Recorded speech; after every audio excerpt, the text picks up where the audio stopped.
Great weather and affordable living makes Southern Nevada an attractive place for folks looking for a place to retire. In fact, experts say Southern Nevada's aging population is growing at a much faster rate than other states. As Crime Tracker 3 anchor Marie Mortera learned, with that surge comes a renewed concern about elder abuse.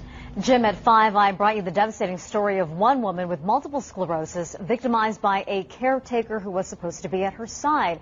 Well, Alzheimer's disease is another debilitating disease where around-the-clock care will also be required, as will the need for awareness to make sure elder abuse doesn't strike at home. I just think it's a horrible, horrible, horrible disease. And I wouldn't wish this on my worst enemy. Alzheimer's disease has taken its devastating toll at the home of Dolores and Bobby Baines, a progressive, relentless disease that took hold of Bobby years ago. His wife describes his turning point. We were in New Orleans. And we were sitting out having dinner, the family, and he got up and had to go to the bathroom. And then he got up, he never came back from the bathroom. He walked out the door. So it took us 2.5 hours to find him. He was on Bourbon Street. He's laughing. And so I said, now I know that something's wrong. How long ago was this? This must have been 6 or 7 years ago. Yeah. And then after that, he just progressively got worse. He's just stopped talking, like this year. You know, you can call his name, he knows his name, but he never calls my name anymore at all. That stopped about a year ago. And now he really doesn't talk at all. It's a vulnerable state that has required constant care through Dolores, of course, and caregiver Hal Worthman, who was here first thing in the morning.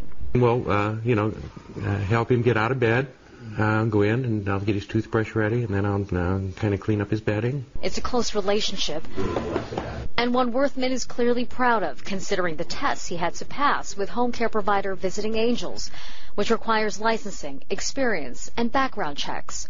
As for the possibility of elder abuse, at 60, this caregiver has heard the stories. There are people out there who take advantage of others, and those are not people who should be caregivers to begin with.